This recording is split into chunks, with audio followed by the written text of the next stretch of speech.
ọ̀rọ̀ àṣírí rèé o lórí ìbáṣepọ̀ tó wà láàrin ààrẹ bọ́lá tìǹbù àti sunday ọmọ adéyẹmọ ìgbòho ṣá.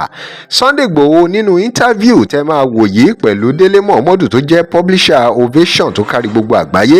sunday ìgbòho ṣá sọ̀rọ̀ lórí bí òun ṣe mọ bọ́lá tìǹbù àti àwọn olóṣèlú kan tó jẹ́ pé wọ́n fẹ́ fi ọ̀rọ̀ sunday ìgbòho ṣá wọ́n fẹ́ fi gain relevance. lóòótọ́ sunday ìgbòho gba òmìnira lọ́wọ́ ìjọba benin ó sì ti lọ bá àwọn ẹbí àti ará ẹ̀ ní Germany. ọ̀pọ̀lọpọ̀ tiẹ̀ lérò pé bọ́lá tìǹbù ààrẹ bọ́lá tìǹbù àti ìjọba nàìjíríà lọ́wọ́ sí bí wọ́n ṣe rìlíìsì sunday igbòho àmọ́ aṣíwájú ìlànà ọmọ oòdùà a self-determination movement for Yoruba nation Professor Banji Akintoye wọ́n ṣàlàyé ọ̀rọ̀ yìí pé Nigerian president wa ò ní ọwọ́ kankan nínú bí wọ́n ṣe rìlíìsì agitator Yorùbá nation agitator Sunday Adéyẹmọ tí gbogbo èèyàn mọ̀ sí Sunday Igboho kúrò nínú protective custody Benin Republic pé ààrẹ ò lọ́wọ́ kankan sí ìjọba Nàìjíríà ò lọ́wọ́ kan sí bí wọ́n ṣe rìlíìsì Sunday Igboho láti Benin Republic. nínú fọ́nrán tí máa fi hàn yìí ẹ ó gbọ́ bí Igboho Òòṣà ṣe mọ Tinubu àti àwọn àṣírí mìíràn tí ẹ ò gbọ́ tẹ́lẹ̀.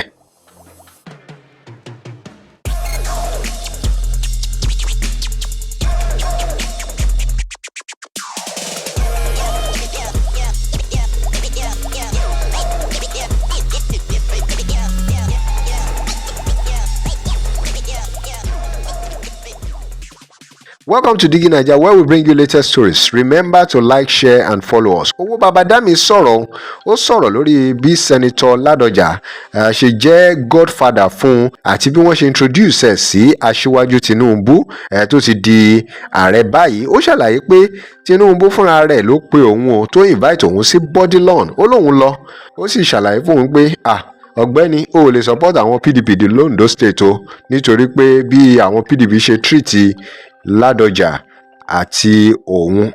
Sunday Igboho wá ní nígbà yẹn pé Bọ́lá Tinubu fóun ní 2 million naira láti fi ra epo sí inú ọkọ̀. ẹ̀yin náà ẹ máa gbọ́ ohun tí Sunday Igboho sọ nínú fọ́nrán yìí. pé ẹ gba owó jaburata lọ́wọ́ olóyè Bọ́lá Tinubu mo kà á. ẹbí bàbá mi Tinubu sì bẹ láyé pàdé wọn kú wọn bẹ láyé ẹ̀yìn tàbí wọn kí wọn lè gbọ́ jaburata fún gbogbo ẹ̀ káwọn ní wọn dẹ̀ fèsì.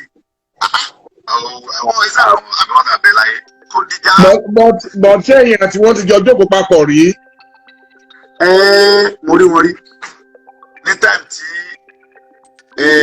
a fẹ́ dìbò ìbò mímí kò ní Ondo. Èmi sọpọ́tì opponent wọn gbà yẹn. Wọ́n wá pé bàbá mi Senator Asiri Adéwọ̀lú Ládọjà. Àwọn méjèèjì kọ́lọ̀ jẹ́ mi wọ́n kún wọn bẹ láì tẹ̀lé sí interview lọ́dọ̀ wọn. Bàbá náà pè mí pé Sunday mo ní sà bọ́lá ló ń fẹ́ rí ẹ mo lókè sà ohun tó bá dé ló ń fẹ́ ní kò ṣe kò tí wọ́n mo ní yẹ sà òun náà ní òun ní kọ́kọ́rọ́ mi wà lọ́yẹ̀ báyìí. So bàbá náà pè mí mo jẹ́ wọn mo lọ bá wọn wọ́n wá nọ́mbà mi ọ̀gá fún wọn nọ́mbà mi wọ́n rẹ̀ pè mí fúnra ara wọn 002 ilẹ̀ náà ti nọ́mbà yẹn mo bọ̀ mo mọ̀ pé 002 nọ́mbà yẹn. Wọ́n ní Sunday mo ní sà sọmọ tó sọ̀rọ̀ mo ní mi mọ́ ọ dárúkọ àwọn akẹgbẹ́ sà kẹmẹ lágbo sà ẹ̀gbọ́n mo ní bẹ́ẹ̀ ni sà mo náà ti sọ fún mi wọ́n dẹ̀ ní kí wọ́n bá àwọn ní bọ́dúlọ́n wọ́n dẹ̀ ló bá wọn wọ́n dẹ̀ sọ fún mi pé election táwọn fẹ́ sí mbẹ̀ yìí sẹ́gbọ̀n ti ṣàlàyé fún mi mo ní bẹ́ẹ̀ ni sí mo mọ̀ ya tí PDP fi jẹ́ bàbá mi tí mo ń tẹ̀lé mo ní bẹ́ẹ̀ ni lórí impeachment tí wọn kankan àtàwọn tí jọ yí mi àtàwọn bí wọn ti fọn wọn ti fi àjẹ wá wọn níbi tí fi àjẹ wá ń gbà yẹn ọbẹ tà kí wọn support àwọn PDP yẹn kí n fún bẹ́ẹ̀ kí n jẹ kí wọn gba ẹ̀san ìyà tí wọn jẹ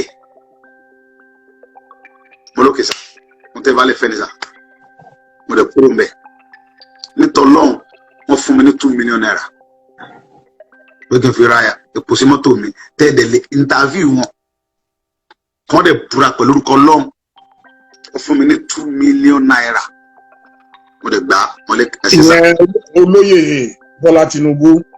bẹ́ẹ̀ ni mo dẹ̀ ní ẹsẹ̀ sá wọ́n ní sọ kí n mọ́ sọpọ́tì àwọn tí ó ń ṣe ọ̀tá bàbá tó ìpínlẹ̀ tó lò tó mo fẹ́ràn Senator Asiri Adéwọ̀lú Ládọjà sí ó yẹ kí n mọ orúyà àti PDP fi jẹ wọn mo ní bẹ́ẹ̀ ni sá kí n mọ́ bá wọn dá sí mo dẹ̀ sí wọn lẹ̀ torí pé àwa ti kó ònú PDP ńgbà yẹn àti lọ sí accord party bàbá mi ti lọ accord party ńgbà yẹn mi lẹ́rẹ̀ pé kí ni àdúgbò wọn tó ń kí PDP wọn bá ní wọn lọ wọn kò ti fi àjẹ wọn ti gbé ẹgbẹ́ lọ wà ní Ìbàdàn tẹ́lẹ̀ náà nígbà kó mbẹ́ bí ṣe lọ bẹ̀ mọ́ ń tèmi nìyẹn ọ̀rọ̀ àdó mi sílé sẹ̀fì ní ojú bẹ́ẹ̀ lọ.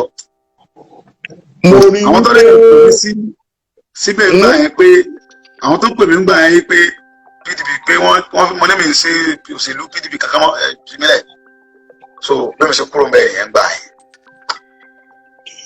mo rí wípé accord party àwọn náà ta bíọ́bíọ́ ní àdúgbò Ọ̀yọ́ ní ìgbà kan ṣé pé èèyàn ní bẹ nídìí òròdòrò ké ni àbí báwo ló ṣe accord kí ló ṣẹlẹ̀ báwo náà ṣe rí ṣe. ẹ ṣe mọ̀ pé bàbá mi ní orúkọ tó dáa central sílẹ̀ ọkọ rẹ̀ dáa ní Ọ̀yọ́ state ó kọ́ ẹ tajà tó bá mú ẹgbẹ́ kan lọ́wọ́ ẹ̀ gbogbo èèyàn tẹ̀lé torí kó lóòótọ́ ó dẹ̀ ṣe dáadáa nígbà tó wà ń bẹ̀ níwọ̀n bá àgbà tó rí lò torí ó jẹ́ kó lò ìjọba yẹn dáadáa nígbà yẹn so jẹ́ káwọn yẹn fẹ́ràn ẹ̀ ẹ̀ tó understand tí bàbá bá níbi tó ń lọ rí àwọn yẹn á tẹ̀lé òun ló jẹ́ kẹ́gbẹ́ àkọ́dù yẹn kó rọ́lẹ̀ dáadáa nígbà yẹn ìfẹ́ tí wọ́n ní sí bàbá àwọn yẹn wọ́n transfer rẹ̀ sí orí ẹgbẹ́ yẹn láti tẹ̀lé bàbá bó ṣe rí nìyẹn. díẹ̀ gan ló kù ọ̀bá jẹ gómìnà níbẹ̀ yẹn díẹ̀ ló kù. wọ́n ṣèjọrò fún wa nígbà gan ni bàbá wọlé olúwa mi wọlé wọ́n ṣèjọrò fún wa ni nígbà yẹn wọ́n lọ gbára fún wa. so iṣẹ́ wo lẹ wá ṣe ní Èkìtì wọ́n ní olóyè Tinubu ń gbà tó tún di ọ̀rọ̀ Èkìtì ẹ̀yìn náà tún ni wọ́n pè so kí ló ṣẹlẹ̀ nígbà náà. ẹni pé ẹni tó sọ̀rọ̀ yẹn òun ká ti tàbọn lórẹ̀ gbẹ̀mù kó kú ló kù wá ẹ̀ nítorí tó kó yin rẹ̀ ń bọ̀ ni pé ó ní mo sọ pé bàbá Adédìbú ló gbéṣẹ́ fún mi lẹ́kìtì láti wáṣẹ́ fún PDP ní 2009 pé kó ti yin rẹ̀ ń bọ̀ bàbá ti kú ní 2008 nígbà tí mo kó purọ́ nìyẹn ọkùnrin kan dá sùn. wọ́n lè gbàgbé déètì ìyẹn ò sọ pé pàdé olóyè Tinubu. bàbá Adédìbú àjọ sẹ́kà bàbá ebi àti bàbá ọjà àsúnmọ́ra rí. but ṣé ẹ pàdé wọ́n ní ẹ pàdé wọn ní Àkúrẹ́ nǹkan tèmi ká nìyẹn. ẹni kí ẹni yẹn wọ́n ní èmi àtàwọn jọ ṣe mítì ní Ìbàdàn lóòótẹ́ ẹ wá ní kí wọ́n ẹ wá ṣe fídíò wọn pé àgúndù àbí kí wọ́n láwọn jẹ ẹ wá ní kí wọ́n búra Òdúdú ẹni pé kí wọ́n búra pẹ̀lú bàbá Fẹ́mi Òdúdú ẹni kí wọ́n búra lórúkọ Ọlọ́run tó ní wọn pé èmi àti wọn jọ ṣe mítì kankan bì kan tó bá ti búra mo yọ̀ǹda wọn fọlọ́ mi ní sọ́jú bẹ́ẹ̀ lọ. àti pé wọn ò gbé yín lọ sọ́dọ̀ olóyè Tinubu láyé Àkúrẹ́. bàbá ń purọ́ ni bàbá Òdúdú yóò purọ́ wọ́n ń parọ́ ni èmi ò mọ̀ wọ́n rí bọ́ ìwà yẹn wọ́n fọlọ́ bùra mi mẹ́rin yẹn rí. èmi ò mẹ́rin yẹn ẹwọ́ yẹn gbérọ́ jókòó tọ́ka ó ti wọ́n pé ọlọ́mọ ti ń lo ògùn ọmọ yìí fún Yorùbá lọ́dọ̀ àwọn ẹ̀sùn yìí bàbá rẹ̀ ti relevant àwọn ẹ̀rẹ́ wò pé káwọn ẹ̀ tààpù nù kí ní ti ṣẹlẹ̀ káwọn ẹ̀ tó fi múra padà àwọn ẹ̀dùn bọ́ǹbù lẹ́yìn tí wọ́n ní. ìgbà tí mò ń ka sórí wọn ti mọ̀ pé wọ́n ti dúró bọ́ǹbù yẹn lẹ́lẹ̀ láàrin táyì bàbá fẹ́ pé òrí tí wọ́n ní bàbá fẹ́ pé òra mọ́tò kan fẹ́ẹ́ nìkan kí wọ́n ti ka sórí wọn àṣírí bàbá Òdúdú gidi bàbá níbi odù gẹ́gẹ́ bí ọkọ̀ ọ̀rọ̀ wọn ti mọ̀ pé Òdúdú yẹn ló kọ́ wọn.